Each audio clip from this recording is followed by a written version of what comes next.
This is by far the easiest integral you can ever do. All you have to know is some basic algebra. So it looks intimidating, but we have the integral of 3x squared plus 2 all over x to the power of 6 plus x to the power of 4 plus 2x cubed plus 4x squared plus 4x plus 1. And again, at the very bottom, in the denominator, it looks intimidating and it looks like we're gonna have to factor this out and perhaps use some partial fraction decomposition. And that's kind of the method that I wanted to do initially because I'm gonna go ahead and try to do the rational root theorem. And let me show you why the rational root theorem fails. So we have the integral right here, and the rational root theorem tells us that the possible roots are going to be the factors of the constant over the possible factors of the leading coefficient. Well, they both have 1 and 1, and that's exactly what I did here. I did plus or minus 1 for the factors of the constant over plus or minus 1 for the factors of the leading coefficient, and then all the possible values are simply plus or minus 1. So these are the possible roots. Well, I ended up doing some synthetic division here where these are the coefficients of the denominator polynomial right there. Notice that there's no x to the 5th, so that's why we have a 0. Once you try 1, you get a remainder of 6. That doesn't work. We want remainder 0.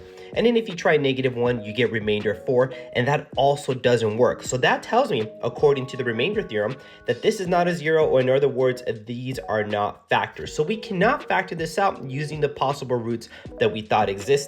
So we have to try something else, but what would that be? Well, at this point, I want to get a little creative. I want to choose a u value where the derivative is going to equal to something like that. And I'm thinking u is equal to x cubed plus 2x and then plus some constant. And I'm going to decide what that's going to be. Again, I don't know what that is. But I know that when I take my derivative du, I get 3x squared plus 2. And that's exactly what I get right here. Don't forget my dx. So my dx and that.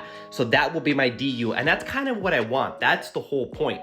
Well, if you notice here, if I try to multiply these polynomials or I try to, square it, I have x cubed and x cubed, and then that's going to be x to the 6th. So it looks like I'm on the right track. I just need my constants to be something that when I multiply them together, I get 1. Well, that's just going to be plus 1 and plus 1. That tells me that my u value should be x to the cube plus 2x plus 1. Now, let's just go ahead and multiply this out and see what we get.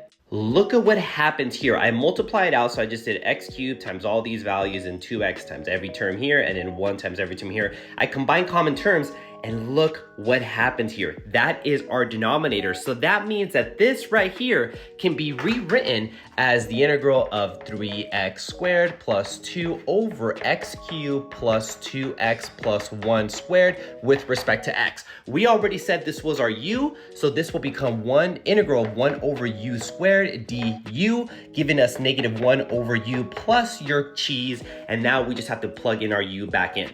And there it is. That is our answer. Pretty simple.